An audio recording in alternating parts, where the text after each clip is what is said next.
ಸ್ನೇಹಿತರೆ, media masters ನ್ಯೂಸ್ಗೆ ಸ್ವಾಗತ. ಗೆಳೆಯರೆ, ಚೈನಾದಲ್ಲಿ ಮತ್ತೊಂದು ಮಾರಣಾಂತಿಕ ವೈರಾಣು ಕಾಣಿಸಿಕೊಂಡಿದೆ. ಈ ಹಿಂದೆ 2020ರಲ್ಲಿ ಕಾಣಿಸಿಕೊಂಡಿದ್ದ ಚೈನಾ ವೈರಾಣುವಿನ ಗಾಯಗಳು ಇನ್ನೂ ಕೂಡ ಸಂಪೂರ್ಣವಾಗಿ ಮಾಸೇ ಇಲ್ಲ. ಅಷ್ಟರಲ್ಲಾಗಲೇ ಈಗ ಮತ್ತೊಂದು ಸಮಸ್ಯೆ ಶುರುವಾಗಿದೆ. ಇದು ಇಡೀ ಜಗತ್ತಿನ ಆತಂಕಕ್ಕೆ ಕಾರಣ ಆಗ್ತಾ ಇದೆ.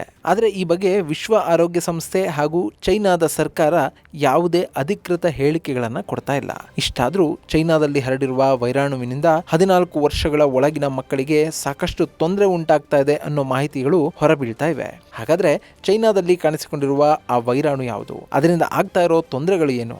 ಅದು ಹೇಗೆಲ್ಲ ಸ್ಪ್ರೆಡ್ ಆಗುತ್ತೆ ಅನ್ನೋದ್ರ ಬಗ್ಗೆ ಒಂದಷ್ಟು ಮಾಹಿತಿಯನ್ನ ನಾವಿಲ್ಲಿ ನೋಡೋಣ.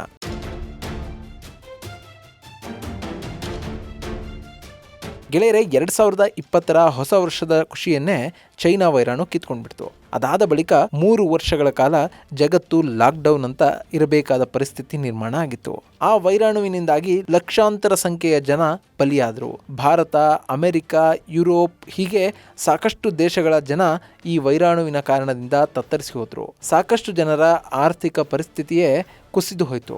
ಆ ಸಮಸ್ಯೆಗಳನ್ನು ಎದುರಿಸುವುದಕ್ಕೆ ಸಾಧ್ಯ ಆಗದೆ ಲಕ್ಷಾಂತರ ಮಂದಿ ತಮ್ಮ ಊರುಗಳನ್ನು ಸೇರ್ಕೊಂಡ್ರು. ಹೀಗೆ ಚೈನಾ ವೈರಾಣುವಿನ ಬಗ್ಗೆ ಹೇಳ್ತಾ ಹೋದ್ರೆ ಅದಕ್ಕೆ ಕೊನೆಯೇ ಇಲ್ಲದಂತಾಗತ್ತೆ. ಆದ್ರೆ ಇಡೀ ಜಗತ್ತಿಗೆ ವೈರಾಣುವನ್ನ ಹಂಚಿದ್ದ ಚೀನಾ ಮಾತ್ರ ಏನು ಆಗೇ ಇಲ್ಲವೇನೋ ಅನ್ನೋ ಹಾಗೆ ಉಳಿದ್ಬಿಡ್ತು. ಅಂತಹ ಚೈನಾದಿಂದ 2025ರ ಹೊಸ ವರ್ಷದ ದಿನದಂದೇ ಮತ್ತೊಂದು ಆಘಾತಕಾರಿ ಸುದ್ದಿ ಹೊರಬೀಳ್ತಾ ಇದೆ. ಈಗ ಅಲ್ಲಿ ಮತ್ತೊಂದು ವೈರಾಣು ಕಾಣಿಸಿಕೊಂಡಿದೆ. ಅದು ಕೂಡ ಈ ಹಿಂದಿನ ವೈರಾಣುವಿನಂತೆ ಶ್ವಾಸಕೋಶದಲ್ಲಿ ಸಮಸ್ಯೆಯನ್ನು ಉಂಟು ಮಾಡಲಿದೆ. ಇದರಿಂದ 14 ವರ್ಷದ ಒಳಗಿನ ಮಕ್ಕಳು, ಅದರಲ್ಲೂ ಇಮ್ಯುನಿಟಿ ಕಡಿಮೆ ಇರುವಂತಹ ಮಕ್ಕಳು ಹೆಚ್ಚು ಸಮಸ್ಯೆಗೆ ಗುರಿಯಾಗ್ತಿದ್ದಾರೆ ಅಂತ ಹೇಳಲಾಗ್ತಾ ಇದೆ. ಆ ವೈರಾಣುವನ್ನ ಹ್ಯೂಮನ್ ಮೆಟಾ ನ್ಯೂಮಾ ವೈರಾಣು ಅಂತ ಕರೆಯಲಾಗ್ತಾ ಇದೆ. ಸಿಂಪಲ್ ಆಗಿ HMPV ಅಂತ ಇದನ್ನ ಗುರುತಿಸಲಾಗ್ತಾ ಇದೆ. ಈಗಾಗಲೇ ಈ ವೈರಾಣುವಿನ ಪ್ರಭಾವ ಚೈನಾದಲ್ಲಿ ಸಾಕಷ್ಟು ಹೆಚ್ಚಾಗಿದ್ದು ಅಲ್ಲಿನ ಮಕ್ಕಳಲ್ಲಿ ಭಾರಿ ಪ್ರಮಾಣದ ಸಮಸ್ಯೆಗಳು ಕಾಣಿಸಿಕೊಂಡಿವೆ. ಅದು ಎಷ್ಟರ ಮಟ್ಟಿಗೆ ಅಂದ್ರೆ ಚೈನಾದ ಆಸ್ಪತ್ರೆಗಳಲ್ಲಿ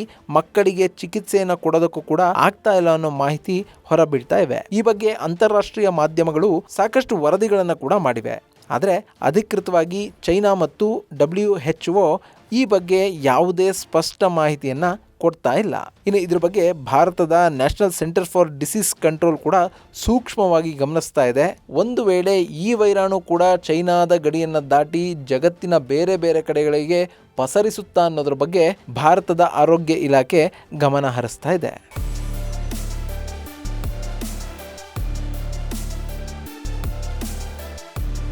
ಇಲ್ಲೊಂದು ವಿಚಿತ್ರಕಾರಿ ಸಂಗತಿ ಅಂತ ಅಂದ್ರೆ ಈ ವೈರಾಣುವಿನ ಬಗ್ಗೆ WHO 6 ವಲಯಗಳಲ್ಲಿ ಒಂದಾಗಿರುವ ವೆಸ್ಟರ್ನ್ ಪೆಸಿಫಿಕ್ ರೀಜನ್ ಮಾಹಿತಿಯನ್ನು ಹಂಚಿಕೊಂಡಿದೆ. ಇಷ್ಟಾದರೂ ವರ್ಲ್ಡ್ ಹೆಲ್ತ್ ಆರ್ಗನೈಸೇಷನ್ ಈ ವೈರಾಣುವಿನ ಬಗ್ಗೆ ಹಾಗೂ ಚೈನಾದಲ್ಲಿ ಉಂಟಾಗಿರುವ ಸಮಸ್ಯೆಯ ಬಗ್ಗೆ ಯಾವುದೇ ಮಾಹಿತಿಯನ್ನ ಕೊಡ್ತಾ ಇಲ್ಲ. ಇಲ್ಲಿ ವೆಸ್ಟರ್ನ್ ಪೆಸಿಫಿಕ್ ರೀಜನ್ ಹೇಳಿರುವಂತೆ ಡಿಸೆಂಬರ್ 16ರಿಂದ 22ರವರೆಗಿನ ಅಂಕಿ ಸಂಖ್ಯೆಗಳನ್ನು ನೋಡೋದಾದ್ರೆ ಶ್ವಾಸಕೋಶ ಸಂಬಂಧಿ ಸಮಸ್ಯೆಗಳು ಚೈನಾದಲ್ಲಿ ಹೆಚ್ಚಾಗಿ ವರದಿಯಾಗಿವೆ. ಇದರ ಹಿಂದೆ ವೈರಾಣು ಇರಬಹುದು. ಅದರಲ್ಲೂ ಹ್ಯೂಮನ್ ಮೆಟಾ ನ್ಯೂಮಾ ವೈರಾಣುವಿನ ಪಾತ್ರ ಇಲ್ಲಿ ಹೆಚ್ಚಾಗಿ ಕಾಣಿಸಿಕೊಳ್ತಾ ಇದೆ ಅಂತ ಆ ಸಂಸ್ಥೆ ಮಾಹಿತಿಯನ್ನು ಹಂಚಿಕೊಂಡಿದೆ. ಹಾಗೇನೆ ಪ್ರತಿ ಚಳಿಗಾಲದಲ್ಲೂ ಕೂಡ ಚೈನಾದಲ್ಲಿ ಈ ರೀತಿಯ ಸಮಸ್ಯೆಗಳು ಕಾಣಿಸಿಕೊಳ್ತವೆ. ಸಾಕಷ್ಟು ವಿವಿಧ ರೀತಿಯ ವೈರಾಣುಗಳು ಇದಕ್ಕೆ ಕಾರಣ ಕೂಡ ಆಗ್ತವೆ. ಆದರೆ ಈ ಬಾರಿ ಕಾಣಿಸಿಕೊಂಡಿರುವಂತಹ ಸಮಸ್ಯೆ ಕಳೆದ ಬಾರಿಯ ಸಮಸ್ಯೆಗಿಂತಲೂ ಕಡಿಮೆ ಇದೆ ಅನ್ನೋ ಮಾಹಿತಿಯನ್ನ ವೆಸ್ಟರ್ನ್ ಪೆಸಿಫಿಕ್ ರೀಜನ್ ಕೊಡ್ತಾ ಇದೆ. ಹೀಗಾಗಿನೇ ಇದನ್ನ ಸಾಂಕ್ರಾಮಿಕ ರೋಗ ಅಂತ ಕನ್ಸಿಡರ್ ಮಾಡದೆ ಇದೊಂದು ಸೀಸನಲ್ ಎಫೆಕ್ಟ್ ಅಂತ ನೋಡಬಹುದು ಅಂತ ಹೇಳಲಾಗ್ತಾ ಇದೆ. ಇದು ಸದ್ಯದ ಮಾಹಿತಿ ಮಾತ್ರ. ಆದರೆ ಚೈನಾದಲ್ಲಿ ಉಂಟಾಗಿರುವ ವೈರಾಣುವಿನ ಪ್ರಭಾವ ಎಷ್ಟಿದೆ ಅನ್ನೋದು ಸ್ಪಷ್ಟ ಆದ ನಂತರ ಈ ವೈರಾಣುವಿನ ಬಗ್ಗೆ ಹಾಗೂ ಇದರ ಎಫೆಕ್ಟ್ ಬಗ್ಗೆ ಸ್ಪಷ್ಟವಾಗಿ ಮಾಹಿತಿ ತಿಳಿಯಲಿದೆ ಅಂತ ವೆಸ್ಟರ್ನ್ ಪೆಸಿಫಿಕ್ ರೀಜನ್ ಹೇಳಿದೆ. ಇನ್ನು ಕೆಲ ಮಾಧ್ಯಮಗಳು ಚೈನಾದಲ್ಲಿ ಉಂಟಾಗಿರುವ ಸಮಸ್ಯೆಯ ಕಾರಣದಿಂದ ಆಸ್ಪತ್ರೆಗಳಲ್ಲಿ ಹಾಗೂ ಸ್ಮಶಾನಗಳಲ್ಲಿ ಜಾಗವೇ ಇಲ್ಲ ಅನ್ನೋ ವರದಿಗಳನ್ನ ಕೊಡ್ತಾ ಇವೆ. ಇದು ಜಗತ್ತನ್ನ ಬೆಚ್ಚಿ ಬೀಳಿಸ್ತಾ ಇದ್ದು ಹೆಲ್ತ್ ಕೇರ್ ವ್ಯವಸ್ಥೆಗಳ ಬಗ್ಗೆ ಈಗಾಗಲೇ ಜಗತ್ತಿನ ನಾನಾ ದೇಶಗಳು ಮುಟ್ಟಿ ನೋಡ್ಕೊಳ್ತಾ ಇವೆ. ಯಾಕೆಂದ್ರೆ 14 ವರ್ಷಗಳ ಒಳಗಿನ ಮಕ್ಕಳಿಗೆ ಸಮಸ್ಯೆ ಉಂಟಾದ್ರೆ ಅದನ್ನ ನಿಭಾಯಿಸೋದು ತುಂಬಾನೇ ಕಷ್ಟ ಆಗುತ್ತೆ. ಹೀಗಾಗಿ ಭಾರತ ಸೇರಿದಂತೆ ಸಾಕಷ್ಟು ದೇಶಗಳು ವೈರಾಣುವನ್ನ ಎದುರಿಸೋದಕ್ಕೆ ಬೇಕಾದ ಆರೋಗ್ಯ ವ್ಯವಸ್ಥೆಯನ್ನ ಸರಿಪಡಿಸಿಕೊಳ್ಳೋದಕ್ಕೆ ಮುಂದಾಗಿವೆ. ಈ ಹಿಂದೆ ಆದಂತೆ ಆರೋಗ್ಯ ವ್ಯವಸ್ಥೆಯ ಫೇಲ್ಯೂರ್ ಅನ್ನ ಇಲ್ಲಿ ಮಾಡ್ಕೋಬಾರ್ದು. ಒಂದು ವೇಳೆ ಹಾಗೇನಾದರೂ ಆದರೆ ಸಮಸ್ಯೆಗಳು ಉಲ್ಬಣ ಆಗುತ್ತೆ ಅನ್ನೋದು ಈಗಾಗಲೇ ಚೈನಾ ವೈರಾಣು ನಮ್ಮೆಲ್ಲರಿಗೂ ಕೂಡ ತಿಳಿಸಿ ಹೋಗಿದೆ. ಈ ಕಾರಣದಿಂದ ಜಗತ್ತಿನ ನಾನಾ ದೇಶಗಳು ಈಗಾಗಲೇ ಆರೋಗ್ಯ ವ್ಯವಸ್ಥೆಯನ್ನು ಸರಿಪಡಿಸಿಕೊಳ್ಳೋದರ ಕಡೆಗೆ ಗಮನವನ್ನು ಹರಿಸಿವೆ.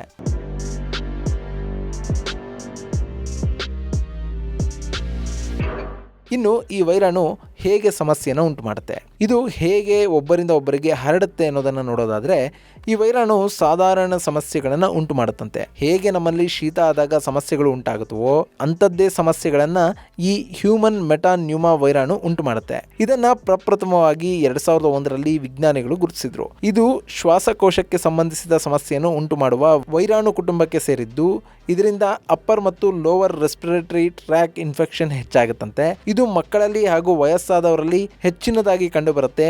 ಒಂದು ವೇಳೆ ಇದರ ಇನ್ಫೆಕ್ಷನ್ ಹೆಚ್ಚಾದ್ರೆ ಅದು ಪ್ರಾಣಕ್ಕೆ ಕೂಡ ಸಂಚಕಾರವನ್ನ ತರುವ ಸಾಧ್ಯತೆ ಇದೆ ಅಂತ ಹೇಳಲಾಗ್ತಾ ಇದೆ. ಇನ್ನು ಈ ವೈರಾಣು ದೇಹವನ್ನ ಹೊಕ್ಕಿದ್ರೆ ಕೆಮ್ಮು, ನೆಗಡಿ ಸಾಮಾನ್ಯವಾಗಿ ಕಂಡುಬರುತ್ತೆ. ಹಾಗೇನೆ ಮೂಗು ಕಟ್ಟೋದು, ಗಂಟಲು ನೋವು, ಜ್ವರದಂತ ಸಮಸ್ಯೆಗಳು ಕಾಣಿಸಿಕೊಳ್ಳುತ್ತವೆ. ಇದು ಮನುಷ್ಯನ ದೇಹದ ಒಳಗೆ ಡೆವಲಪ್ ಆಗೋದಕ್ಕೆ ಸುಮಾರು 3ರಿಂದ 6 ದಿನಗಳ ಕಾಲ ಸಮಯವನ್ನ ತೆಗೆದುಕೊಳ್ಳುತ್ತೆ. ಸಾಮಾನ್ಯವಾಗಿ ಈ ವೈರಾಣು ಯಾವುದೇ ವ್ಯಕ್ತಿಯ ದೇಹವನ್ನ ಸೇರಿದ್ರೆ ಆ ವ್ಯಕ್ತಿ ಕೆಲ ದಿನಗಳಲ್ಲಿ ಗುಣಮುಖ ಆಗ್ತಾನೆ. ಆದ್ರೆ ಈಗ ಕಾಣಿಸಿಕೊಂಡಿರುವ ವೈರಾಣುವಿನ ಶಕ್ತಿ ಎಂಥದ್ದು ಅನ್ನೋದು ಕೂಡ ಇನ್ನು ಸ್ಪಷ್ಟವಾಗಿ ಗೊತ್ತಾಗಿಲ್ಲ. ಹೀಗಾಗಿ ಈ ಬಗ್ಗೆ ಈಗಲೇ ಸ್ಪಷ್ಟವಾಗಿ ಏನನ್ನ ಹೇಳೋದಕ್ಕೆ ಸಾಧ್ಯ ಇಲ್ಲ ಅಂತ WHO ಅಂಗಸಂಸ್ಥೆ ಹೇಳ್ತಾ ಇದೆ. ಗೆಳೆಯರೆ, ಹಾಗೆ ನೋಡಿದ್ರೆ ಈ ವೈರಾಣು ಈಗ ಸೃಷ್ಟಿಯಾಗಿರೋದೇನಲ್ಲ, ಇದು ಸಾಕಷ್ಟು ವರ್ಷಗಳಿಂದಲೂ ಕೂಡ ನಮ್ಮ ಜೊತೆ ಇದೆ. ಹಾಗಿದ್ರೂ ಕೂಡ ಪ್ರತಿ ಬಾರಿಯೂ ಈ ವೈರಾಣುಗಳು ತಮ್ಮ ಶಕ್ತಿಯನ್ನು ಹೆಚ್ಚಿಸ್ಕೊಳ್ತವೆ. ಹಾಗೇನಾದ್ರೂ ಈ ಬಾರಿ ಇದರ ಶಕ್ತಿ ಹೆಚ್ಚಾಗಿ ಇದು ಹೆಚ್ಚು ಸಮಸ್ಯೆಗಳನ್ನ ಸೃಷ್ಟಿಸ್ತಾ ಹೋದ್ರೆ ಜಗತ್ತಿಗೆ ಈ ವೈರಾಣು ಕೂಡ ಕಂಟಕ ಆಗುವ ಸಾಧ್ಯತೆ ಇದೆ. ಇನ್ನು ಈ ವೈರಾಣು ಒಬ್ಬರಿಂದ ಒಬ್ಬರಿಗೆ ಹೇಗೆ ಹರಡುತ್ತೆ ಅನ್ನೋದನ್ನ ನೋಡಿದ್ರೆ, ಇದರಿಂದ ಸಮಸ್ಯೆಗೆ ಈಡಾದ ವ್ಯಕ್ತಿ ಕೆಮ್ಮಿದಾಗ ಅಥವಾ ಸೀನಿದಾಗ ನೆಲ ಹಾಗೂ ಇನ್ನಿತರ ವಸ್ತುಗಳ ಮೇಲೆ ಬೀಳುವ ವೈರಾಣುಗಳನ್ನ ಬೇರಿನ್ಯಾವುದೇ ಆರೋಗ್ಯವಂತ ವ್ಯಕ್ತಿ ಮುಟ್ಟಿ ಅದೇ ಕೈಗಳಿಂದ ಕಣ್ಣು, ಮೂಗು ಹಾಗೂ ಬಾಯಿಗಳನ್ನು ಮುಟ್ಟಿಕೊಂಡಂತ ಸಂದರ್ಭದಲ್ಲಿ ವೈರಾಣು ದೇಹವನ್ನ ಸೇರುವ ಸಾಧ್ಯತೆ ಇರುತ್ತೆ. ಹಾಗೇನೆ ವೈರಾಣುವಿನ ಸೋಂಕಿಗೆ ತುತ್ತಾದ ವ್ಯಕ್ತಿ ಮತ್ತೊಬ್ಬ ವ್ಯಕ್ತಿಯ ಮೇಲೆ ಸೀನಿದಾಗ ಅಥವಾ ಕೆಮ್ಮಿದಾಗ ಹೊರಬರುವಂಥ ವೈರಾಣುಗಳು ಆ ಆರೋಗ್ಯಕರ ವ್ಯಕ್ತಿಯನ್ನು ಕೂಡ ಸೇರುತ್ತವೆ. ಇದರ ಜೊತೆಗೆ ಸೋಂಕಿತ ವ್ಯಕ್ತಿಯನ್ನು ತಬ್ಬಿಕೊಂಡ್ರೆ, ಅವರಿಗೆ ಶೇಕ್ ಹ್ಯಾಂಡ್ ಮಾಡಿದ್ರೆ, ಅವರು ಮುಟ್ಟಿರೋ ವಸ್ತುಗಳನ್ನು ಮುಟ್ಟಿ ಕಣ್ಣು, ಮೂಗು, ಬಾಯಿಗಳನ್ನು ಮುಟ್ಟಿಕೊಂಡ್ರೆ ಈ ವೈರಾಣು ಹರಡುವ ಸಾಧ್ಯತೆ ಇದೆ ಅಂತ ಹೇಳಲಾಗ್ತಾ ಇದೆ. ಥೇಟ್ 2020ರಲ್ಲಿ ಚೈನಾ ವೈರಾಣು ಹೇಗೆಲ್ಲ ಹರಡುತ್ತೆ ಅಂತ ಹೇಳಲಾಯ್ತೋ ಅದೇ ರೀತಿ ಈ ವೈರಾಣು ಕೂಡ ಹರಡುತ್ತೆ. ಸದ್ಯಕ್ಕೆ ಇದು ಗಾಳಿಯ ಮುಖಾಂತರ ಹರಡೋದಿಲ್ಲ ಅಂತ ಹೇಳಲಾಗ್ತಾ ಇದೆ. ಆದರೆ ಮುಂದಿನ ದಿನಗಳಲ್ಲಿ ಇದರ ಬಗ್ಗೆ ಯಾವ ರೀತಿಯ ಮಾಹಿತಿಗಳು ಹೊರಬೀಳುತ್ತೇನೋ ಕುತೂಹಲ ಕೂಡ ಹೆಚ್ಚಾಗ್ತಾ ಇದೆ. ಇನ್ನು ಇದನ್ನ ಕಂಟ್ರೋಲ್ ಮಾಡೋದಕ್ಕೆ ಸಾಧ್ಯ ಇಲ್ವಾ ಗೆಳೆಯರೆ? ನಾನು ಮೊದಲೇ ಹೇಳಿದ ಹಾಗೆ ಈ ವೈರಾಣು ಬಹಳ ವರ್ಷಗಳಿಂದ ನಮ್ಮ ನಡುವೆ ಇದೆ. ಹೀಗಾಗಿ ಈ ವೈರಾಣು ಸೋಂಕನ್ನ ಹರಡಿದ್ದೇ ಆದರೆ ಆ ವ್ಯಕ್ತಿ ಕೇವಲ ಓವರ್ ದ ಕೌಂಟರ್ ಮೆಡಿಸಿನ್ ನ ಮೂಲಕವೇ ಗುಣ ಆಗಬಹುದು. ಆದರೆ ಒಂದು ವೇಳೆ ಇದರ ಇನ್ಫೆಕ್ಷನ್ ಹೆಚ್ಚಾಗ್ತಾ ಹೋದ್ರೆ ಆಗ ಅವರಿಗೆ ಅತ್ಯಗತ್ಯವಾಗಿ ಆರೋಗ್ಯ ವ್ಯವಸ್ಥೆಯ ಸಹಾಯ ಬೇಕಾಗುತ್ತೆ. ಅದರಲ್ಲೂ ಈಗಾಗಲೇ ಸಾಕಷ್ಟು ಸಮಸ್ಯೆಗಳನ್ನು ಎದುರಿಸ್ತಾ ಇರೋರು, ಶ್ವಾಸಕೋಶ ಸಂಬಂಧಿ ಕಾಯಿಲೆಗಳನ್ನು ಅನುಭವಿಸ್ತಾ ಇರೋವಂಥವ್ರು ಈ ವೈರಾಣುವಿನಿಂದ ದೂರ ಇದ್ದರೆ ತುಂಬಾನೇ ಒಳ್ಳೆಯದು. ಹೀಗಾಗಿನೇ ಈ ಬಾರಿ ಕಂಡು ಬಂದಿರುವ ವೈರಾಣು ಹೇಗೆ ವರ್ತಿಸುತ್ತೆ, ಅದರ ಶಕ್ತಿ ಎಂಥದ್ದು ಅನ್ನೋದನ್ನು ತಿಳಿಯೋದಕ್ಕೆ ಜಗತ್ತಿನ ನಾನಾ ದೇಶಗಳು ಮುಂದಾಗ್ತಾ ಇರೋದು. ಗೆಳೆಯರೆ, ಅದು ಚೈನಾ ತನ್ನಲ್ಲಿ ಆದಂತಹ ಸಾವು ನೋವುಗಳ ಬಗ್ಗೆನೇ ಅದು ಜಗತ್ತಿಗೆ ಮಾಹಿತಿಯನ್ನು ಕೊಡೋದಿಲ್ಲ.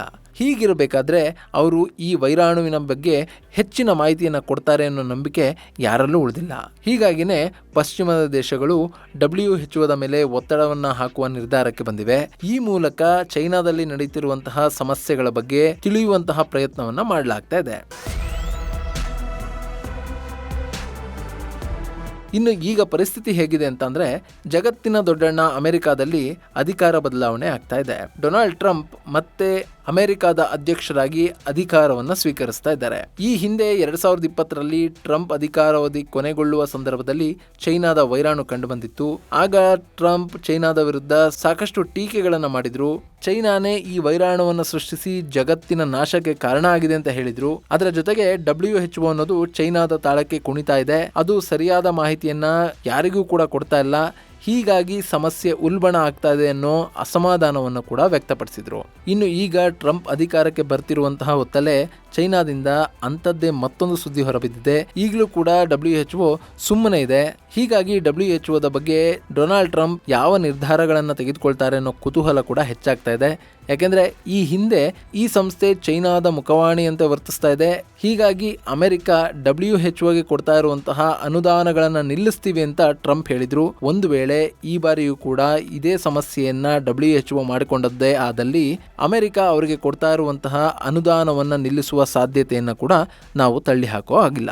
ಗೆಳೆಯರೆ, ಸಾಮಾನ್ಯವಾಗಿ ಚಳಿಗಾಲದಲ್ಲಿ ಜ್ವರ, ಶೀತ ಹೆಚ್ಚಾಗುತ್ತೆ. ಆದರೆ ಒಟ್ಟೊಟ್ಟಿಗೆ ಸಹಸ್ರಾರು ಸಂಖ್ಯೆಯಲ್ಲಿ ಮಕ್ಕಳು ಆಸ್ಪತ್ರೆ ಸೇರೋದಿದೆಯಲ್ಲ, ಇದು ಆತಂಕಕ್ಕೆ ಕಾರಣ ಆಗುತ್ತೆ. ಹೀಗಾಗಿನೇ ಭಾರತ ಸೇರಿದ ಹಾಗೆ ಸಾಕಷ್ಟು ದೇಶಗಳು ಈ ವೈರಾಣುವಿನ ಬಗ್ಗೆ ಹಾಗೂ ಚೈನಾದಲ್ಲಿ ನಡೀತಾ ಇರುವಂತಹ ಘಟನೆಗಳ ಬಗ್ಗೆ ಸೂಕ್ಷ್ಮವಾಗಿ ಗಮನಿಸ್ತಾ ಇರೋದು. ಒಟ್ನಲ್ಲಿ 2025ರ ಆರಂಭದಲ್ಲೇ ಜಗತ್ತೇ ಬೆಚ್ಚಿ ಬೀಳುವ ಮಾಹಿತಿ ಹೊರಬೀಳ್ತಾ ಇದೆ. ಅದರ ಪರಿಣಾಮಗಳು ಹೇಗಿರುತ್ತವೆ ಅನ್ನೋದನ್ನ ಕಾದು ನೋಡೋಣ. ಇದು ಗೆಳೆಯರೆ, ಚೈನಾದಲ್ಲಿ ಕಾಣಿಸಿಕೊಂಡಿರುವ ವೈರಾಣುವಿನ ಬಗ್ಗೆ ಒಂದಷ್ಟು ಮಾಹಿತಿ. ಮುಂದಿನ ವಿಡಿಯೋದಲ್ಲಿ ಮತ್ತೊಂದು ವಿಶೇಷವನ್ನ ನಿಮ್ಮ ಮುಂದಿಡ್ತೀನಿ. ಅಲ್ಲಿವರೆಗೂ ನಮಸ್ಕಾರ.